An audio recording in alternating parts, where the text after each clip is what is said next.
It was seeing him with E Street because if you remember, he broke up with them in '89, so I missed the Tunnel of Love tour because I was still really young at that point. And so when I had seen him with the band was in '92, but by the late '90s, I didn't really remember the show that much because I was so young when it happened. And so, I don't remember much of the Tom Joad show either, just because I was such a kid. And even now, like trying to think back, I'm like, I kind of have an idea of what it was like, but I can't tell you. Like people could tell you what he talked about or what he joked about, and what the set list was. And I'm just thinking about like I just remember him on a stool with the guitar from Tom Joad. That's it. That's the only, and I don't have like a sonic image of it. It's just the vision of seeing him and he's there and I'm here. That's what I remember. So, but then I saw him on the reunion tour with E Street, and that's when I really started to get it. Was because that was my first experience with E Street. I understood. Okay, yeah, Clarence is badass. Steve Van Zandt and Niels Lofgren can wail just as good as Bruce can on the guitar. And okay, it's Roy with Danny that it's that contrast that makes that really work.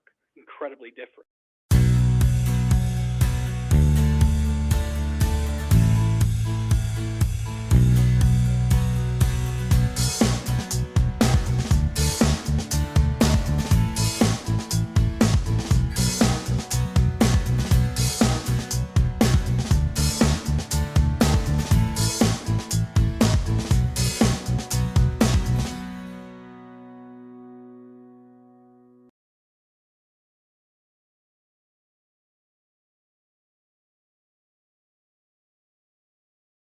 Hello, everyone, and welcome to a new episode of Set Listing Bruce, your podcast all about Bruce Springsteen, his music, and mostly his fans. I am your host, Jesse Jackson, and joining me today is Diego. He is a musician and just recently checked out Bruce on Broadway. Welcome to the show, my friend. Jesse, thank you so much for having me. Tell us a little bit about yourself. Give us your elevator pitch. I'm a Latino rock musician here in a little town just north of Asbury Park on the Jersey Shore who sings, plays guitar, and some other instruments, and I release my own music through the internet. Oh, very nice.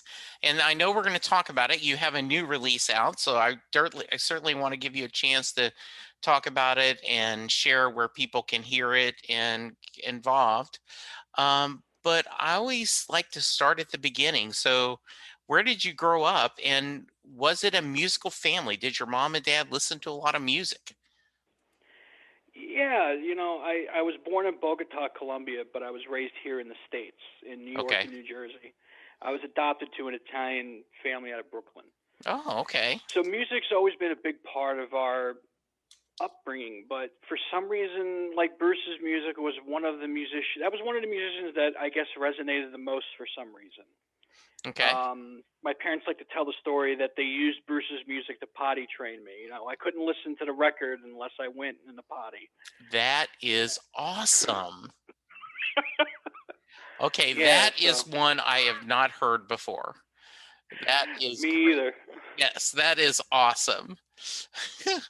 That is too funny. Oh, what kind of? So they were Bruce fans?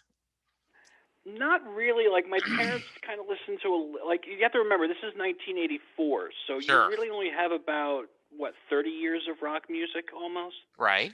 So for them, it's all Sinatra, Dean Martin, and then everything they grew up with. And Born to Run and Born USA were two albums that my parents owned, but they didn't own like Darkness or The River Right. and stuff. And this was still the age of vinyl, you Sure. know. So they weren't big fans, Like we went to a show on the Born USA tour. I was like one, and they brought me Oh, how to fun. see him at the Meadowlands at Born USA tour. And I was there for the other band in '92 as a kid, and I barely remember anything of the show. But I just know I was there because I still had the tickets somewhere. You Oh, know, good.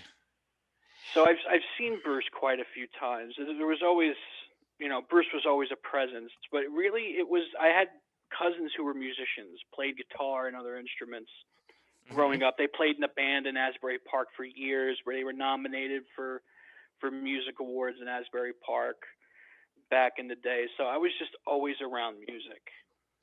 And did you always have that? Did did you have the desire to make music yourself? When did you start picking up an instrument? Well, I started learning guitar when I was 7, and my hands still, they didn't like. It's funny. I identify with that story from the show I was going to mention Bruce had the so same much. story, right? Yeah, the hands, because they make like half size and 3/4 size guitars now for kids to Yeah. learn on. They didn't make that until recently. So again, here's me in 1990, would have been 1993, 7 years old, January 19th, trying to fit my hand around a full size acoustic guitar's neck. But it's a classical guitar, not a regular acoustic. So those necks are like baseball bats, Yeah. like the thick end of a baseball bat. And I just couldn't get my hand around it.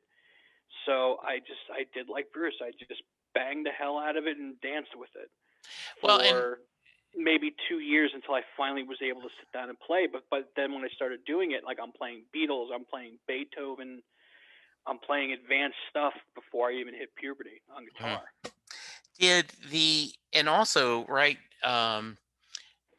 it used to be metal guitar strings when I was a little kid, and so you had to build those calluses on your fingers, to Yeah. make chords and such.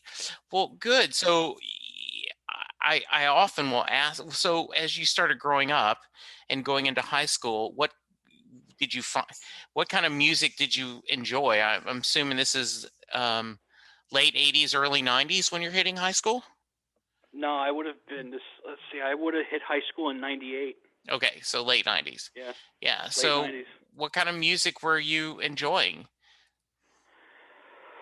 Oh God, I was basically into synth pop, '80s synth pop, Green Day, Huey Lewis and the News, um, and I sung doo-wop growing up. All my cousins, because we were all musicians, they would have us sing doo-wop because our parents are all boomers from the Oh, '50s. yeah. So, and me being the youngest male, I had to sing all the high parts. Okay. So, and I was into like Prince and David Bowie. I was always the rebellious child. So, like, eventually, I kind of walked away from Bruce for a while after '95, seeing him solo on the Joe tour. Loved it, never hated Bruce, but I started looking for other stuff. Yeah. And I started getting really into the '80s stuff that was still playing on radio, but everyone my age thought it was lame. And Green Day was pretty much what I was Hmm. listening to. But it's like my relationship with music's always been a little different because I'm always behind everybody because I'm always looking backwards. Oh, where's more? I find a band and I go find their influences. Right. So I'm that guy who's a complete nerd about music in that way, Hmm.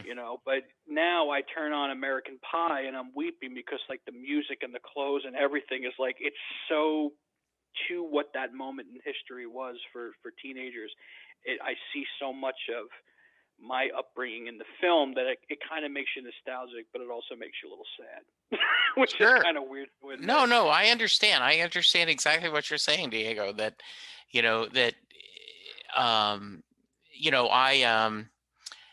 I have similar. I grew up in the '70s. I graduated high school in '77.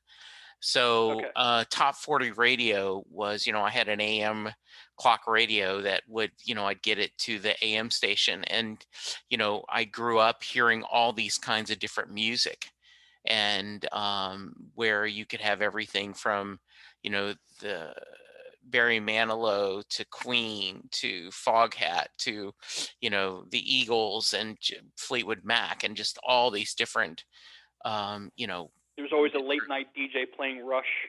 yes, exactly. Yeah. So they're very nice. So you talked about like Green Day and other bands. Did you did you did you come back to Bruce, and what about him? What did bring you back to him? It was seeing him with E Street because if you remember, he broke up with them in '89, so I missed the Tunnel of Love tour because I was still really young at that point. And so when I had seen him with the band was in '92, but by the late '90s, I didn't really remember the show that much because I was so young when it happened. Sure. And so, I don't remember much of the Tom Joad show either, just because I was such a kid. And even now, like trying to think back, I'm like, I kind of have an idea of what it was like, but I can't tell you. Like people could tell you what he talked about or what he joked about and what the set list was. And I'm just thinking about like I just remember him on a stool with the guitar from Tom Joad. That's it. That's the only, and I don't have like a sonic image of it. It's just the vision of seeing him and he's there and I'm here, and Sure. that's what I remember. So, but then I saw him on the reunion tour with E Street, and that's when I really started to get it. Was because that was my first experience with E Street. I understood. Okay, yeah, Clarence is badass, Right. and Steve Van Zandt and Niels Lofgren can wail just as good as Bruce can on the guitar. And okay, it's Roy with Danny that it's that contrast that makes that really work because Yeah. they're so incredibly different. As he talks about on, Broadway, 1+1 = 3. And Exactly. it is just, there is something magical about those group of musicians, and part of it is the years they spent together. But yeah, that's I can imagine that's pretty amazing. It is, and it's not even to take away. Like Seeger Sessions was a really good band, Yeah, as was the band. I think the band in '92, '93 gets a lot of guff from Bruce fans unjustifiably, I agree. just be, just because most of the band is are people of color, and I think there's that's part of it, and I think part of it is just because they're not E Street, Yeah, and I still think that MTV Plugged CD is one of the best CDs in his entire catalog.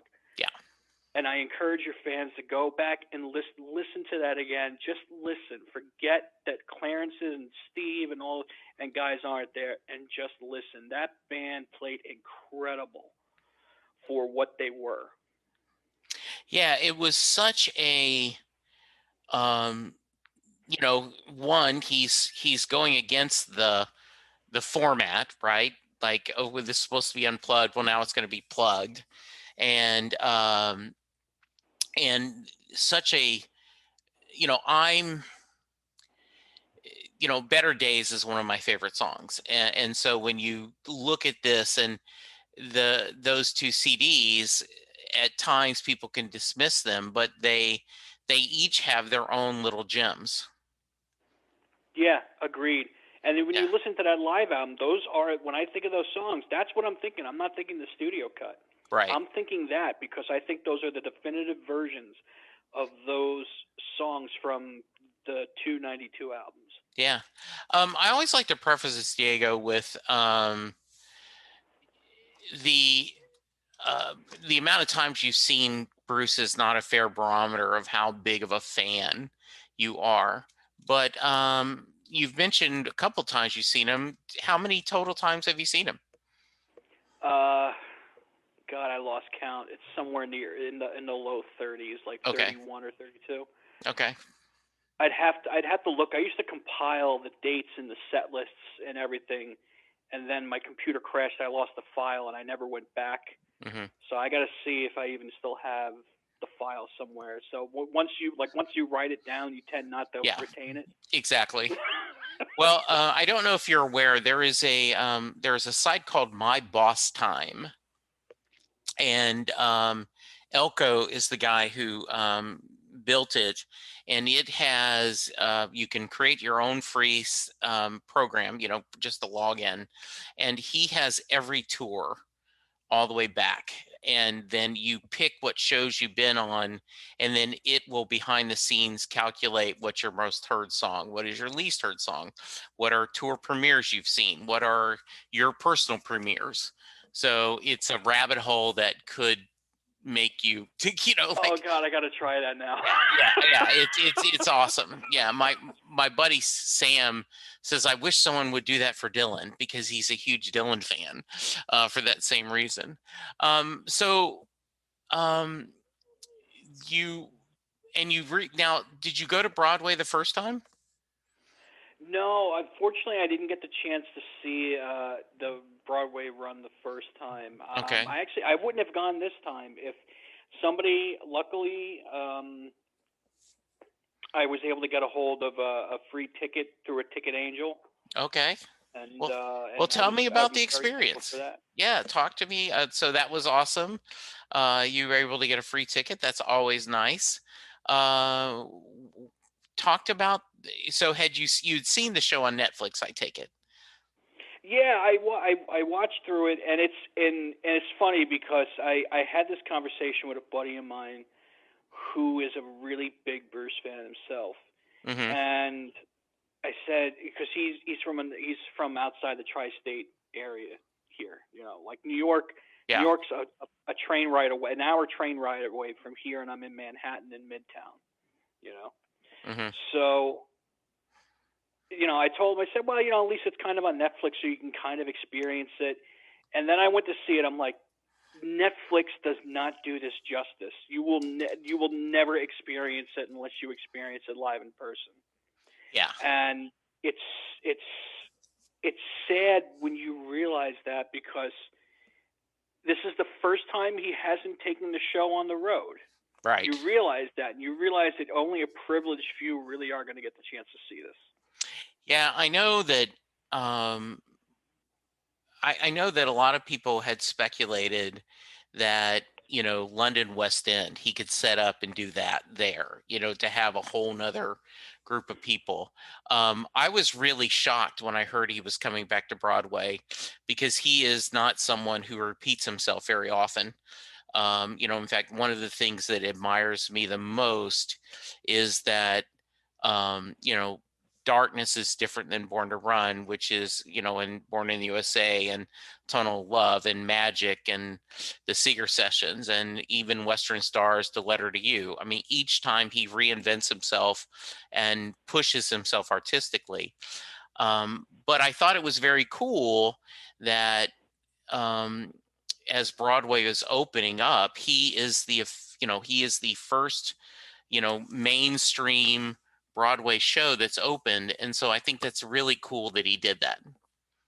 Well, I mean, it's as somebody who has a little bit of a theater background, there's no Yeah, way you were going to get anything else up as quickly right, because everything else requires so many hands, whether it's audio people and lighting people, and costume people.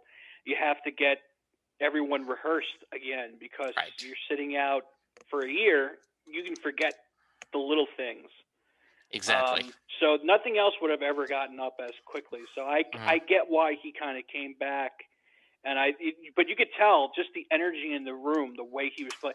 He wants to be back with E Street so bad Yeah, because this yeah. was not a quiet Bruce performance for a solo person.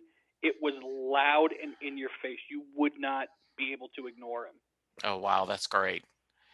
Yeah. So, talk about, seeing it live after seeing it on film. You know, talk about a couple of the highlights for us. Uh,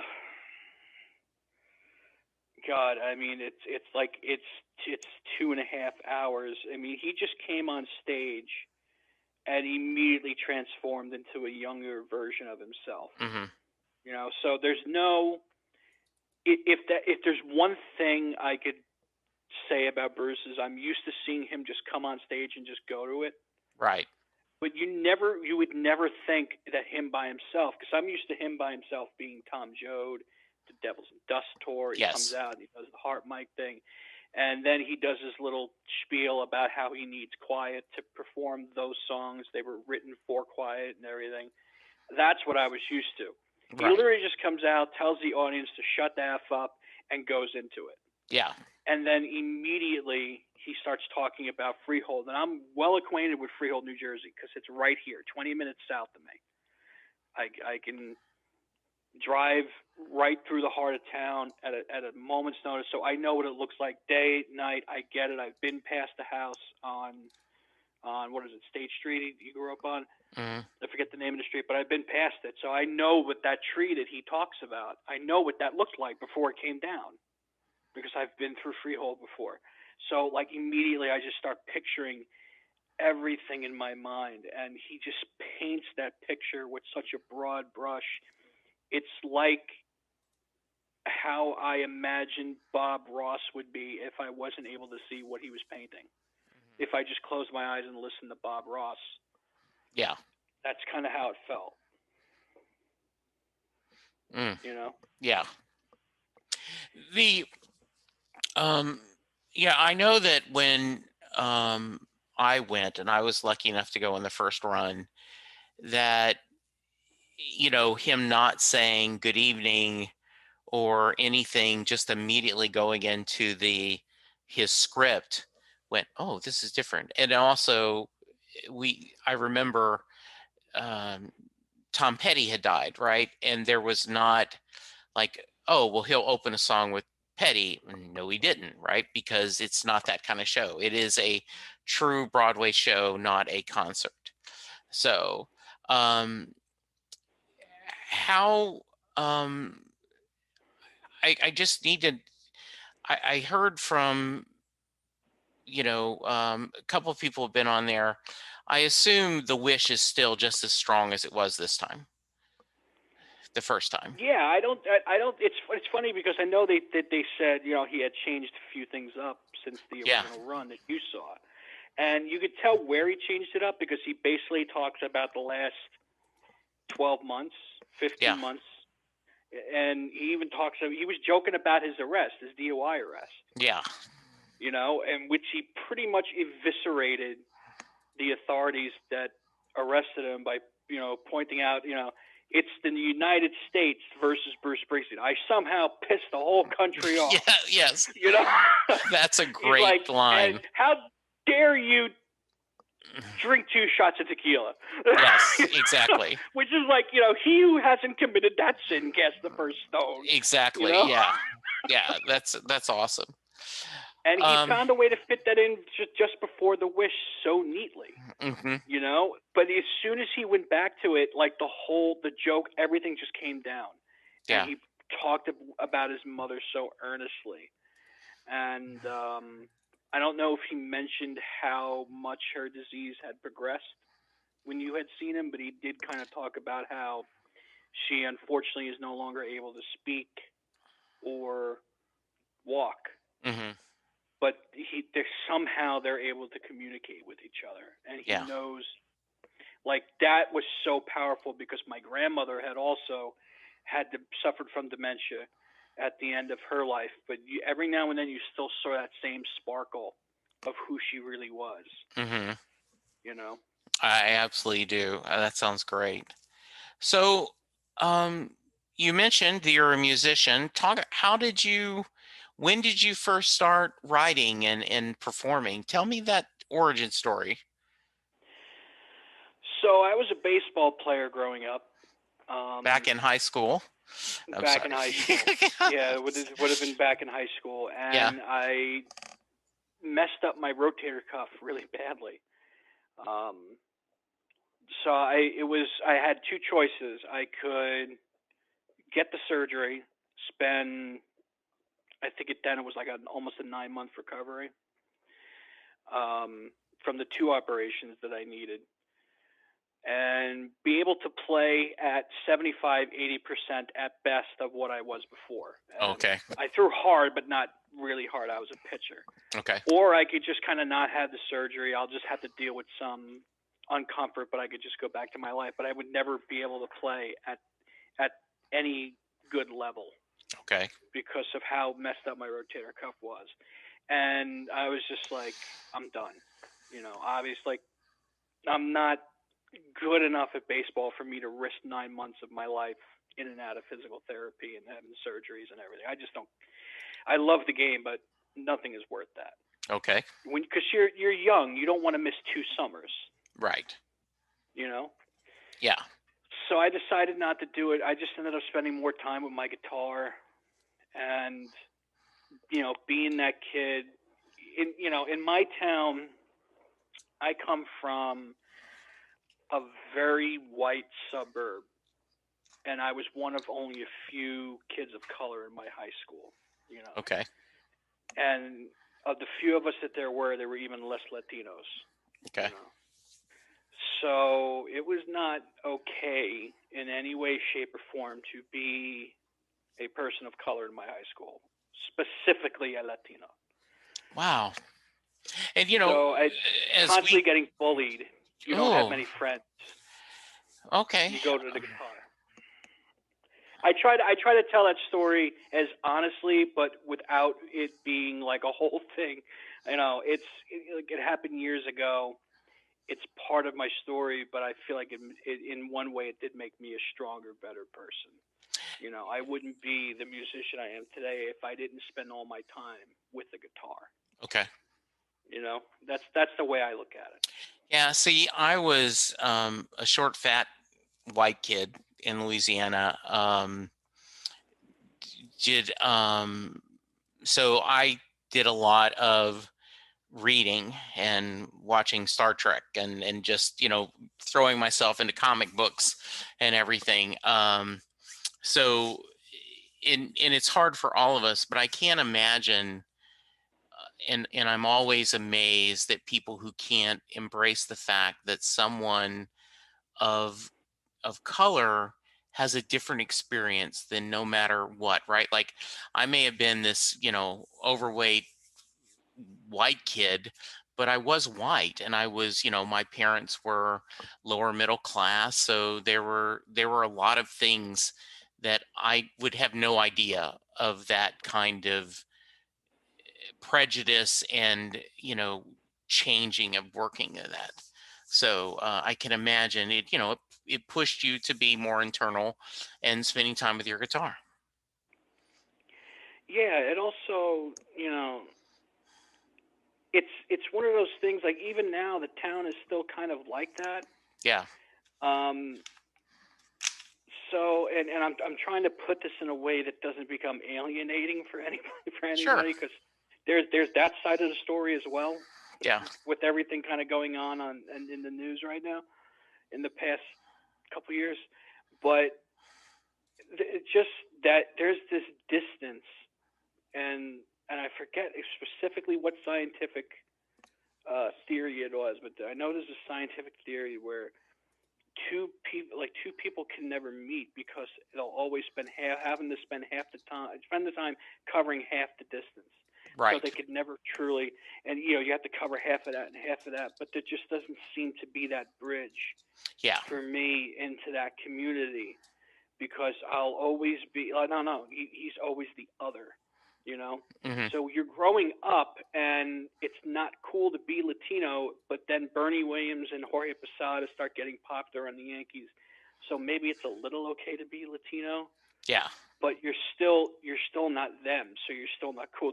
Everyone loves Jennifer Lopez and Ricky Martin and all that. When I was in high school for the Latin invasion Yeah. in music, that really only lasted about 3 months, but you're still the other, you're still outside of that, you're still kind of different. So I went to music, I think, originally because I was looking for a way to have an American conversation with the American people who I felt disconnected from, because a lot of my earliest writings from when I was 16 or 17 were very politically charged, even for a young kid, and my Mm. first album was based off those songs.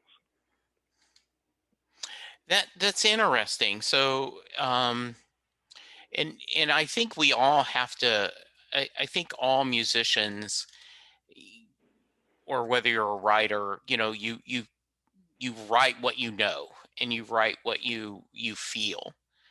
Um, and I know Bruce has talked about at times that he wishes his audience was more inclusive, and that's why he talked about how beautiful it was to play at the Super Bowl, because they were playing for the world at that point. Yeah, Yeah.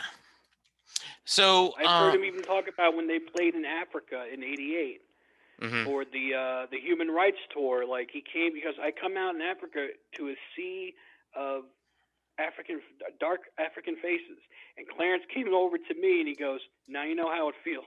you Yes. know. And I remember hearing him tell that story. Like, yeah, I can kind of relate to that.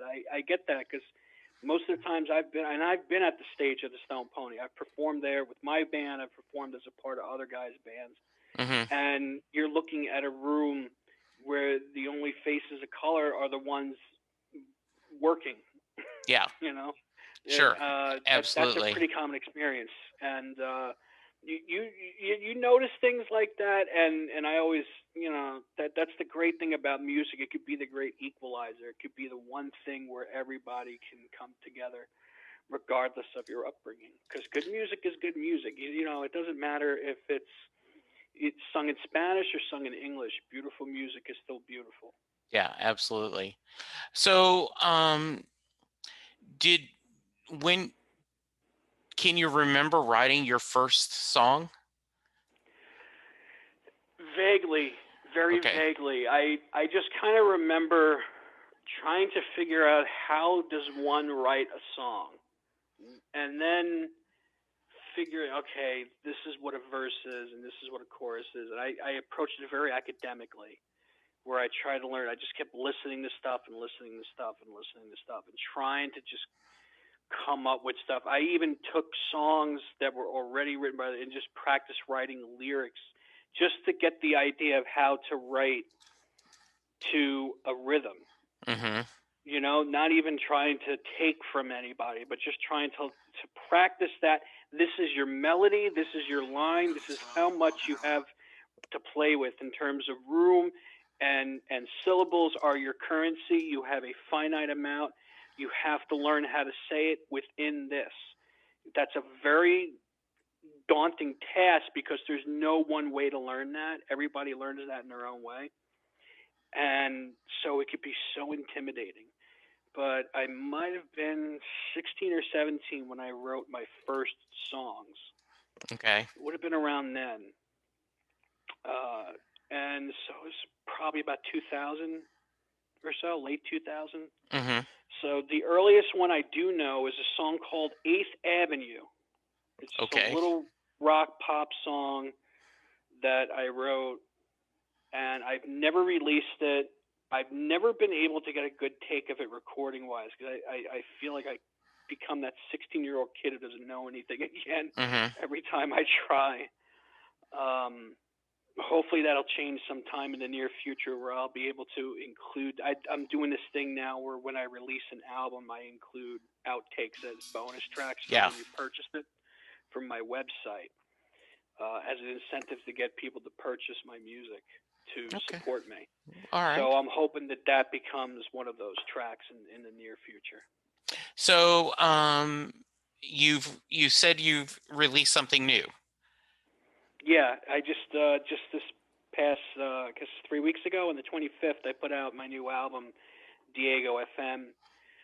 It's 12 songs streaming on all streaming services. But like I Mm. mentioned, if you purchase from my website diegoa.net, you get three unreleased bonus tracks that aren't available anywhere else, as an incentive to purchase it for $10.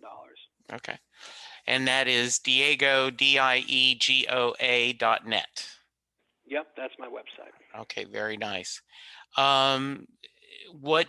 Tell me a little bit about the new album, and what were you thinking, and kind of give me some feelings.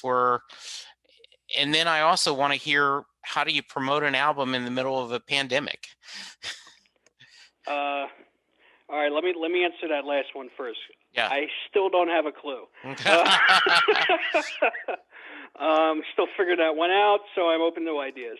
Yeah. Um, so this album, the story of this album starts in 2013. I had just put out an album called Magical, which was my second album.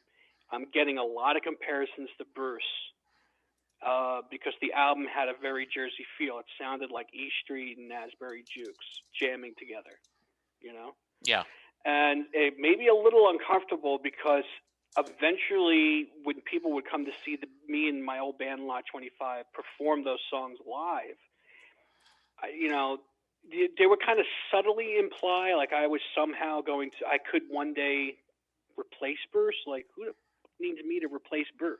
Yeah. What Like, it's like It's the joke, like he said, I was the new Dylan. He said, the hell, the new Dylan wasn't 30 yet or something, right? So, Yeah, exactly. even if you don't take age, even if you don't factor age into it, Yeah. Bruce Springsteen has earned a immortal place in the American songbook. Yeah. People will be singing his songs decades after I'm gone, Yeah. let alone decades after he's gone. Yeah. Diego, I've Who got in to their right mind? keep I'm sorry, going. go ahead. No, keep going. I was going to say, like, who in their right mind thinks that anybody's going to replace Bruce Springsteen? Well, and there was someone posted on Facebook, I can't remember which group, but after Letter to You, and the guy said, I wish he would quit releasing new material because it's destroying his legacy. And I went, okay, dude, it's if you don't like the album, fine. If you don't like, It's but perfectly fine to not like it. You don't have to exactly. like anything. It's perfectly Exactly. okay. You do not have to like anything. Like if you don't like Seeger or Magic or Rising, and if you just are Born to Run and Darkness are your two favorite albums, and that's all you care. But putting new material can no way destroy his legacy. I mean, there is all I cannot think. I suppose getting arrested for drinking a couple of tequilas might hurt his. I'm joking, of course, right? It just so I understand your point. Like, hey, I'm glad you guys think I remind you of his music, but Bruce is one of a kind. Yeah, that's what made me nervous about it. And initially, people said it was like Bruce, and I'm like, yeah, it's a one-off. And the one time I kind of do something Jersey, that didn't bother me. It was when people started insinuating some kind of new Bruce or replace all that stuff was when it kind of started to bother me a little bit. Because I knew that was if I tried to play that game, it was going to be a losing game. I'm never going to write a song like Rosalita because I can't. That's not my song to write. Right. You know what I mean? I That's do. somebody else's story to tell. And he's told that already. He told it 10 years before I was born. Yeah. And that's fine. That's okay. So at the time, Lot 25 and I started getting popular around the shore. I said, I'm going to write something for us. But in the meanwhile, I had these other songs that I wanted to put out. I'll put that out in the meanwhile just so we have something out to hold people over because we probably won't get something out till 2016, which came true. We recorded in 2015 for a whole year. I wrote 65 or so songs. 10 went on the album. And one of which was an outtake called Long for You, which is on Diego FM. But that song was something like so different. It was such a great pop song. I'm like, I want to make sure if I put that on an album that it has, like 10 songs around it that are almost or just as good. So I really took my time trying to write the best pop music that I could. And it just took me a few years because I tend to follow the music where it takes me, and the music kind of took me in a different direction. Where Eden Boulevard's a very angry punk album, and that was such a big conceptual, sort of mentally draining exercise. I just didn't have it in me to write anything nearly as good as Eden Boulevard to follow it up with. So I said, I got to tell a quieter story. I wrote a folk album called This American Life, which I put out in 2018. At the same time, I was working on Diego FM, so it's all this really cool 80s style synth pop. And with the 80s having a bit of a renaissance over the last couple of years, like it was the only time it was going to be okay to release that because it was an excuse. The Mm-hmm. 80s are back. The 80s are popular again. This was the time to do it. It was never going to come back again. And I'd always wanted to do an 80s synth pop album because I love 80s music. Yeah. And 80s culture. Yeah. So if you're into Huey Lewis and the News and 80s Bruce and now I had that vision in my head of the band from that movie. We only do 80s Joel. If you like 80s stuff, Cobra Kai, Stranger Things, then you're probably going to enjoy this album. It's just meant to be fun and upbeat and danceable, sing along, blast it in your car while you're hanging out with your friends type of experience. because the last couple albums I wrote were really intense and emotional and very heavy subject wise, and it was just time to do something fun again. Okay. So that's kind of where I was at when I put this out. I was originally going to put it out last year, but like you said, how do you promote an album during a pandemic?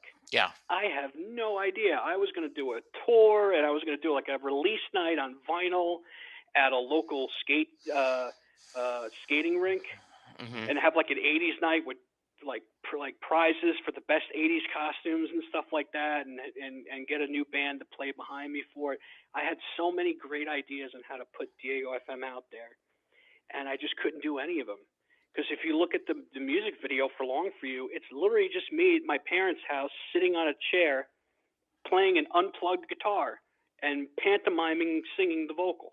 Yeah. Because it's 20 degrees out and they're already starting to talk that there's something going on, some kind of thing that might be coming here, some new disease at the time I had filmed that.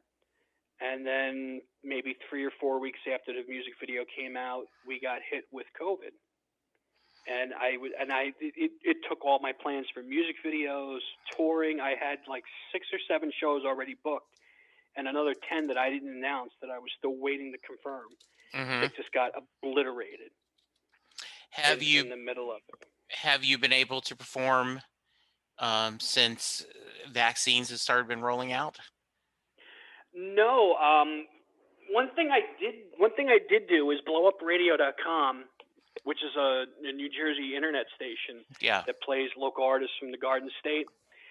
Had done a few live performance things, and I pre-taped with some friends who, as a band, we just call ourselves jokingly the Vaccine, spelled VAKSCENES. All right. Very funny. Yeah. So I just basically recorded us performing together using, instead of real drums, we had an electronic drum kit hooked up to my computer triggering samples. Hmm. So that we had more channels for the bass and the keys and everything. I did that. I might do some virtual touring on social media, Yeah. which I'm on Twitter, Instagram, Facebook, and TikTok at Diego Music NJ for all 4. So I might do some touring that way where I'll perform in some way Hmm. and post it or do it live. But there's very little you can do because I can't put. It's hard enough to get a band together under normal circumstances, but with a 100-year pandemic going on. Yeah. So it's just one of those things where I had the best possible ideas at the worst possible moment. Yeah. Do uh, I've heard, like, Jason Isbell was on an interview, and he said that financially him and Amanda were doing fine, but that he just missed performing. So I'm going to ask you that obvious question. Do you miss the live crowd? Do you miss that live performance? Yeah, I mean, there's nothing that ever replaces performing live with a band in person. Yeah. There's nothing that can replace that. I don't miss the loading in and loading out. Yes. I don't miss carrying 50-pound bass cabinets with one free hand Yeah. in 100-degree weather where it's 50% humidity. Yeah. It's easy for him to miss playing live. He doesn't have to carry his own crap. Yeah, exactly. Yes. So, I mean, you want to talk about privilege. Yeah. Yeah, of course. Everybody who doesn't have to carry their own gear misses playing live. You don't miss Yeah. having to haul it in the humidity when you're not doing. You kind of realize, man, I really don't like doing that. Well, and I also I can only imagine. I have a real good friend whose name's Sarah Hickman, and she's now retired. She doesn't perform live much anymore, but when she was just starting out, playing coffee shops and pizza parlors, and she talked about often where, you know, the drunk frat boys, hey, play Louie Louie, witch. and she's just, when she was trying to do, an original song. So there is I didn't some, want to say, but yeah, you don't miss that either, yeah, yeah, And that thing is like I'm not familiar enough with her to know yeah, what era she would have been just coming up in. yeah, I'm coming up in the era of you have a device in your pocket that could access any recorded song from yes, any period of time from anyone in the entire world whenever you want. If you want to hear that song, go out in your car, feel free to listen to it. I'm here yeah, to do what I want because that's the only thing I have left. As people don't get, it's still a business. Even if you go to the show for free, somebody is trying to sell something. And when you don't have the ability to present the one thing that you have left that corporations, that streaming services can't give away for free and usurp you with, hmm um, you ruin the ability for that person to truly show you who they are. Like, that's the one thing I got is what it is I do as an artist. yes, Even if it is performing a cover, it might just be that one cover that I know how to really portray with my own music or that connects to what I do in some way. yeah, And that's all I have left now. yeah, Because with streaming services, the idea, oh, it's free, I don't really have to pay for it. Okay, that's great. But as somebody who's not on a label and somebody whose song isn't at the top of the charts, when you stream instead of purchasing my music, you almost lose me money because people don't understand what the pay rate is for the artist. I make 0.00006 per stream, yeah, which means if my song streams 1,000,000 times, I only make $6,000. yeah, Then I have to pay some of that to the streaming services, to my distributor, to the government, which that's the deal I made. And I get a better deal than most people on that. I have no problem doing that, but it doesn't add up for the artist.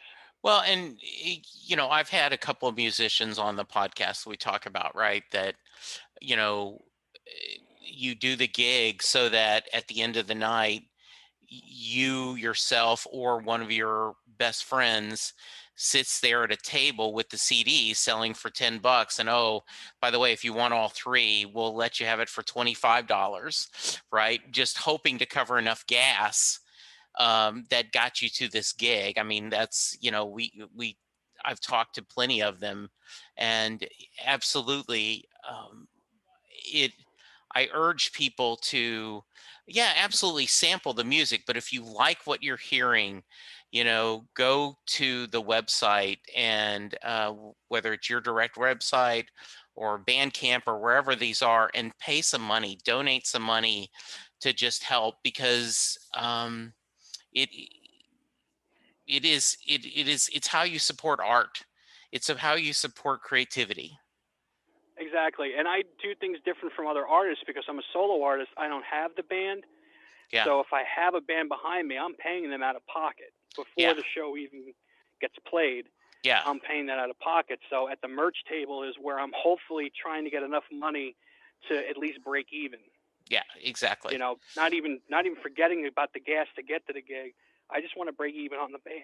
Yeah, absolutely. um Diego.net. DiegoA.net. Yeah, Diego A. I couldn't get Diego.com or Diego.net. How funny. Nickelodeon took them both. Wow.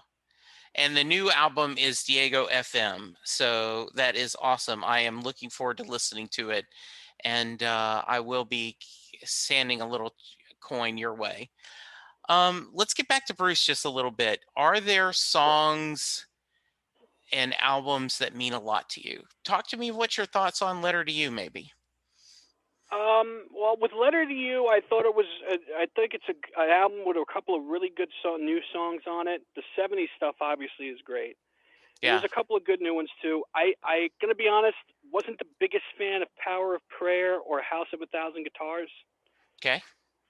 I don't know if maybe it's the way they went about producing it. It just kind of sounded like something that they decided not to include on tracks disc 3. Mm-hmm. If you listen to the songwriting and the production, it's still, they still sound like that 1984 era Bruce. So Yeah. I kind of didn't take to it, but I thought that like Ghost was a great track, obviously. Mm-hmm. Um, Janie Needs a Shooter, I thought was absolute fire. But it's definitely a good album. Go listen. Like whoever said it was a terrible album, Ruin His Legacy is nuts. Yeah, exactly. The Bruce I always go towards is Yeah. the Bruce that you only see once, like Darkness, Tunnel of Love, Wild and Innocent, Wrecking Ball, Ghost of Tom Joad, Magic. Those are my like big Bruce. Those are the ones I'm usually spinning in the car Okay. on the way somewhere when I want to listen to Bruce. Because I like when he really has something to say, or he has something to say in a way that you would never hear him do twice. Mm-hmm. Yeah. You know, that Nebraska too. So I tend to I don't not like stuff like Born to Run or Dancing in the Dark or Thunder Road, stuff like that. Those are great songs and from great albums. But if I have a choice, I'm going to lead towards the sort of less popular stuff or maybe the less played stuff. You know, I always tell Sure. people, like, when they ask me what my favorite Springsteen song is, I'm like, oh, it's Frankie. And they're like, Mm-hmm. Frankie? I'm like, yeah, because that's when he really became Bruce Springsteen. Everyone likes to think of him as Born to Run, but he'll always be that working class guy, that Americana heartland working class guy, because that's what he was from 78 onward. Mm-hmm. That became his thing. He kind of stepped out of that counterculture pop thing in the 70s like he was doing with Born to Run. And Frankie was that bridge from Born to Run to Darkness that we never got because of the lawsuit. Yeah.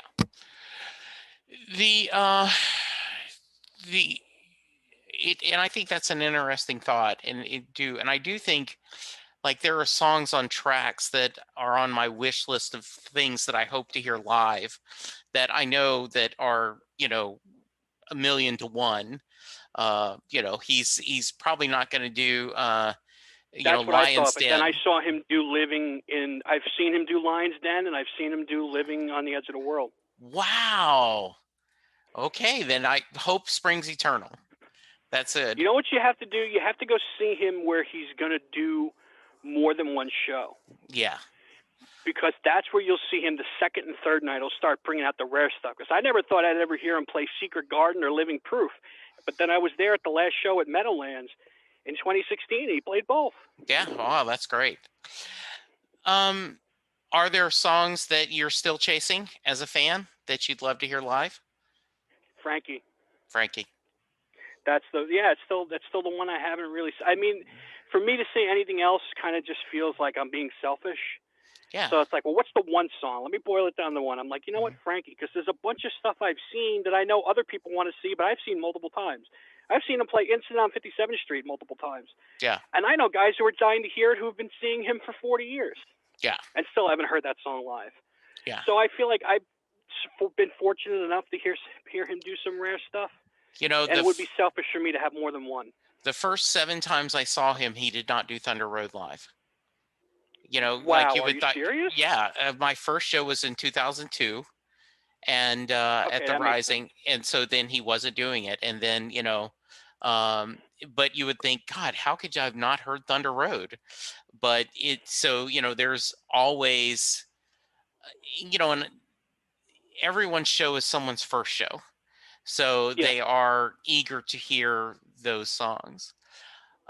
Diego, what have I not asked you that I should have asked you? I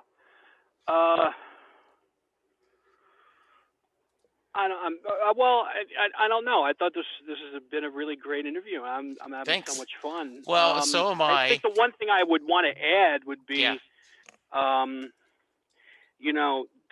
thing. If you're going to go see Bruce on Broadway, be aware that when you think the show ended, it didn't end. He does the same thing he does with E Street, where there's 4 different encores, and just when you think it's over, there's another song. So be prepared for that. That's good. That's awesome. I wasn't, and I drank the water a little too quickly. Oh no.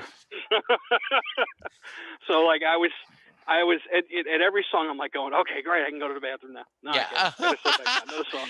Like I'm not leaving yet, but Exactly. That's great. That's awesome. All right. so Well, be judicious with the water. all right. Well, before, and actually, that's when I went. I did not buy anything to drink for that very reason. It was, in fact, I've told the story before. My very first show in 2002, it was here in Dallas, and we were at the rafters, right? Like nosebleed sections, may have only been 2 or 3 rows behind us. And so we're climbing up. It's those steep, you know how in arenas you can have that steepness. And so we get there, and my wife's like, okay, what do you want to drink? Do you want Diet Coke? We're gonna go get beer. And I'm like, no, no, no, I don't want to have to go to the bathroom. Like, what? Like, nope, nope, I don't want, at all. And so I did the same thing. I when I got into the Walter, the theater, I went immediately to the bathroom, and came back down, and like, nope, not getting something to drink. Which I didn't get the souvenir glass. Luckily, a couple people sent me one, but yeah, if I thought about it, oh, I would have bought just for the souvenir glass. But no, I didn't want to have to do the bathroom, so I get you. Yeah, you know what? Me too. I came home with a hat and a poster. I would have gotten the glass too, except I got a bottle of water.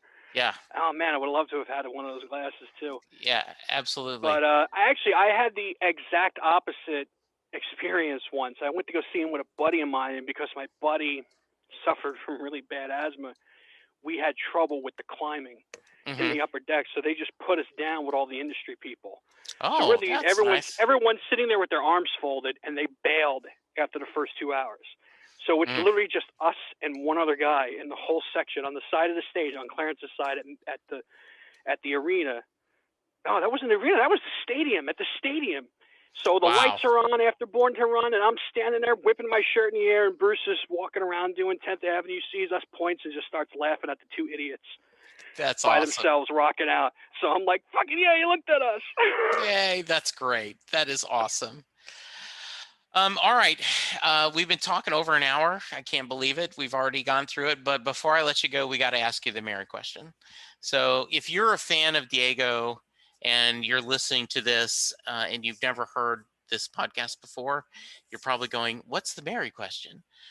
Jay Armstrong is an honors English teacher that has just recently retired, but he would once a year, his seniors, he would take 2 days of the honors English class, and they would break apart Thunder Road, look at all the imagery, look at the lyrics, uh, and discuss it, comparing it to other poems similar to like Robert I think I Frost. know where this is going already. And so the question is, does Mary get in the car at the end of Thunder Road? Of course. It wouldn't have been the first song on the album. It wouldn't be the beginning of something if she didn't. Okay. Very nice. I appreciate that. Final thoughts, my friend. Just thank you so much for having me on. It's been great talking to you and talking a little Springsteen. I'm glad that somebody nerds out on music and Bruce's music as much as I do. Well, this is great to have you on. I appreciate it. I hope that everyone goes. It is diegoa.net. Check out the new album. Check out some of the older albums as well. Let's give Diego a little bit of love, and let's support new music out there. My friend, please take care.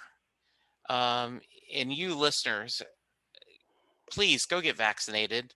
Let's get back to normal. Let's get so we can go out and Diego can lift up, speakers and and have to do. You made me laugh. I had a guy on, God, several years ago. He's actually my nephew-in-law, and he runs a band. It's kind of a R&B dance band out of Austin, Texas. So they do a lot of like, he'll do an Al Green tribute, but he does original music in that style. And Oh, he that's talked, cool. That's yeah, cool. yeah. They're called the Night Owls. So I'll have to you can check that check out. that out. Yeah. So Ryan talked about that. The time on stage is the easiest part of touring. Like Oh he yeah, says, definitely. he says that 2 or 3 hours is just joy. He said driving the van, trying to coordinate how often we stop for bathroom breaks because someone's got a smaller bladder, another one's bitching because we're having to stop so often.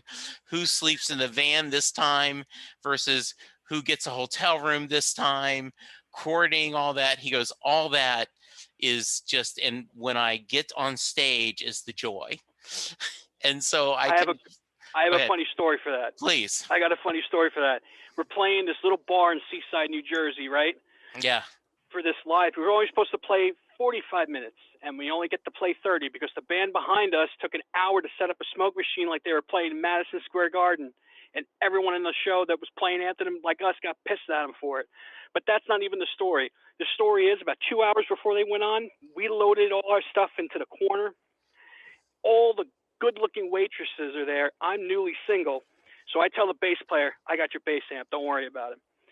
I take this 75-pound bass cabinet with one arm and drag it in, trying to impress the waitresses. And Yes. then the whole show, strumming my guitar made me want to bite through glass because my arm was killing me by the time I got the chance to play.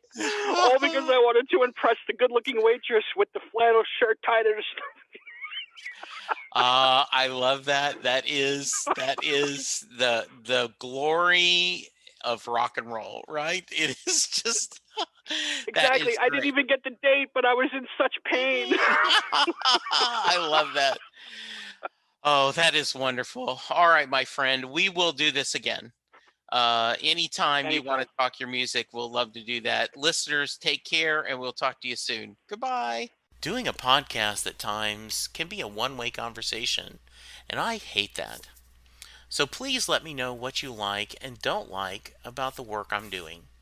You can reach the podcast via email at setlistingbruce@gmail.com. The show is on Twitter at setlistingbruce, and my personal Twitter is at jessejacksondfw. We have a website, www.setlistingbruce.com.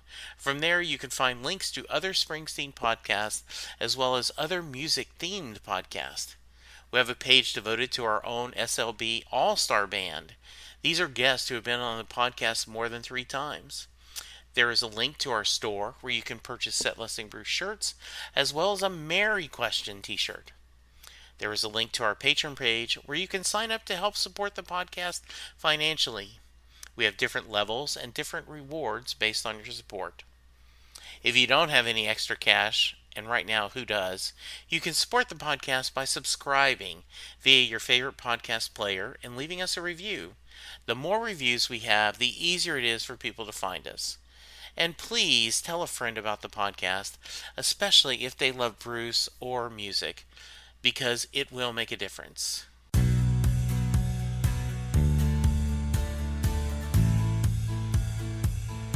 You just heard the fun talking, hard rocking, music loving, album ranking, fan thinking, joy spreading, lyric reading, story sharing podcast that is the one, the only Set Listing Bruce.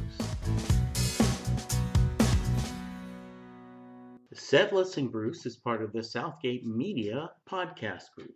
The theme for Set Listing Bruce was written by David Rosen, used by permission.